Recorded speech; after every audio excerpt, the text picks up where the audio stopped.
কি বলেন কি সমস্যা দাদা? এখন মানুষের কি কি সমস্যা থাকে অথবা কি সমস্যা তো বলেন তো? আমার নিজের ব্যক্তিগতভাবে ব্যক্তিগত কি সমস্যা বলেন? আমার এখন যৌন সমস্যাটা বেশি। যৌন সমস্যা আপনার না? যৌন সমস্যা আপনার বয়সটা বলেন কত? বয়সটা 55 প্লাস। 55 প্লাস মানে হচ্ছে আপনার 54 বছর 55 বছর এ বয়সও। যেমন কি আপনি এটার জন্য কোনো ভালো কোনো যৌন ডাক্তার অথবা কোনো কারোর কাছে চিকিৎসা নিয়েছিলেন? নেওয়ার পর কোনো চিকিৎসার কোনো ফলাফল পাইছেন কিনা? না, কোনো চিকিৎসার ফলাফল পাইনি।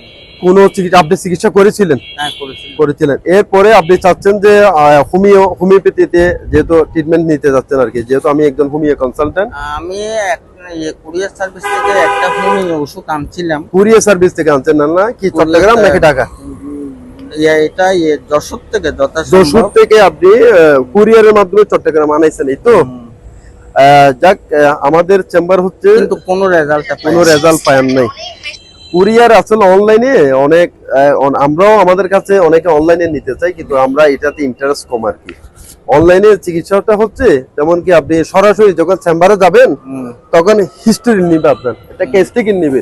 কেস টিকিট নিলে তখন আপনার ট্রিটমেন্টটা আপনার কি থাকবে, ভালো থাকবে, সুন্দর থাকবে। আপনার এখানে দুইটা মেডিসিনের নাম দেখা যাচ্ছে, একটা হচ্ছে মানে দুটোটাই দেখাচ্ছেন। দুটোটা এখন বন্ধ করে দিয়েছে। এখন বন্ধ করে দিয়েছে, কোনো রেজাল্ট পাচ্ছি না, মাথা পার হয়ে যাচ্ছে। এইজন্য আপনি পাচ্ছেন। আচ্ছা, এই ধরনের আপনার মতো অনেকে বিভিন্ন জায়গা থেকে চিকিৎসা নিয়ে প্রতারিত হচ্ছে এবং অনলাইনে যারা চিকিৎসা নিয়ে আর কি। যেমন কি একটা ওষুধের নাম এখানে ভিডিওতে, যেমন কি ইউটিউবে ফেসবুকে দেখা যায় যে একটা ডাক্তার মেডিসিনের নাম বলে দিল, অথবা অনেকে ফার্মেসি থেকে কিনে খায় আর কি। তো আমি পরামর্শ দিব, এই একটু সামনে আসো, আমাদের এই জিনিসটা একটু দেখাও। এই ধরনের মেডিসিন আপনারা সরাসরি না নেওয়ার জন্য আমাদের পরামর্শ থাকে, যেহেতু আপনারা ক্লাসিক্যাল হোমিওপ্যাথি চিকিৎসকের সন্ধান নেবেন, অর্থাৎ যে ডাক্তার হিস্টরি লিখবে, যখন আপনার কেস টেকেন করবে তখন আপনাকে রাইট মেডিসিন দিবে, ওই মেডিসিনে আপনার ক্ষতি করবে না, বরঞ্চ লাভ করবে। আর আপনি যদি দ্রুত যদি একটা ভালো রেজাল্ট চান, তাহলে একদম ভালো মানের চিকিৎসক আপনার সন্ধান নিতে হবে এবং ক্লাসিক্যাল হোমিওপ্যাথি নিতে হবে। এই জন্য উনি যখন আপনার টেস্ট টিকেন করবে তখন অবশ্যই আপনি একটা হোমিওপ্যাথির একটা ভালো একটা ট্রিটমেন্ট পাবেন। তো দাদা, আমি এটা বলতে পারি, আপনি যেহেতু হোমিওপ্যাথি ট্রিটমেন্ট নিতে চান অথবা চাচ্ছেন, অ্যালোপ্যাথি অনেক করে যখন আপনার তখন আস্থা হারিয়ে ফেলছেন, তাই কারণ আপনি হোমিওপ্যাথি চাচ্ছেন। এটাই প্রথম মানে আমি আনছিলাম, ওই অর্ডার দিয়ে আনছেন। কুষ্টিয়া থেকে আনছেন আর কি, আপনি অনলাইনে অর্ডার দিয়ে আনছেন আর কি। অনলাইনে অর্ডার দিয়ে অনেকে আপনার কমেন্ট গুলো দেখছিলাম আমি, অনেক ভালো ভালো কমেন্ট আসছিল, সেটার উপর ভিত্তি করে আমি নিছি। সেটার উপর ভিত্তি করে আনছেন। কিন্তু দেখলাম যে আমাকে ইয়ে করে নাই, শুট করে নাই, কিন্তু হয়তো অন্যদেরকে শুট করছে।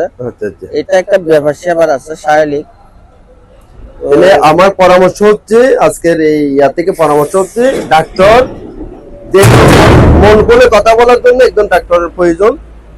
যেহেতু অনলাইন প্ল্যাটফর্মে আমরাও অনেক জায়গায় কাজ করে থাকি, তো আপনি এমন ডাক্তারের কাছে যাবেন যে ডাক্তারের কাছে গিয়ে আপনার মনের কথা খুলে বলতে পারবেন। এমন এখানে যেহেতু যৌন জীবনের মধ্যে আর একটা বিষয় হচ্ছে মেডিসিনের পাশাপাশি একটা হচ্ছে মোটিভেশন এবং আপনার কাউন্সিলিং এরও প্রয়োজন আছে। এ ধরনের কিছু পরামর্শেরও প্রয়োজন মনে করতেছি। একজন ডাক্তারের কাছে আপনি গিয়ে ট্রিটমেন্টটা নিলে আপনি সুস্থ হয়ে যাবেন।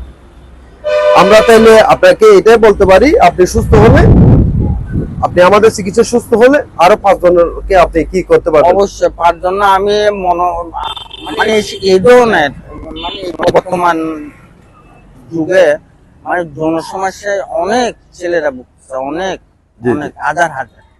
ঠিক আছে, আমরা আমাদের দেশে কি জন্য হচ্ছে তাই এটা কিন্তু বুঝতেছি না। আচ্ছা, আপনি তো আমার কার্ড নিয়েছেন, কেমন? আপনি কার্ড নিয়েছেন, আপনার মোবাইল থেকে আমাকে একটা কল দেন, আমি আপনার নাম্বারটা সেভ করে রাখি। যখন আপনি যাবেন তখন যেন আমি আপনাকে সময় দিয়ে ওইখানে করবো, স্পেশালি আপনাকে ট্রিটমেন্টে রাখবো ইনশাআল্লাহ। যদি হোমিওপ্যাথি যারা অনুরাগী রয়েছেন, শুভাকাঙ্ক্ষী রয়েছেন, তাদেরকে আমাদের হোমিওপ্যাথি চিকিৎসা নেওয়ার জন্য পরামর্শ দিব। কারণ আপনি হোমিওপ্যাথি চিকিৎসা নেওয়া মানে হচ্ছে সুস্থ থাকা, আপনি ভালো থাকা। এটা হচ্ছে প্রাকৃতিক চিকিৎসা পদ্ধতি। এই চিকিৎসা পদ্ধতি আপনার সাথে যদি থাকে, নিশ্চয়ই আপনি ভালো থাকবেন, সুস্থ থাকবেন। ধন্যবাদ সবাইকে।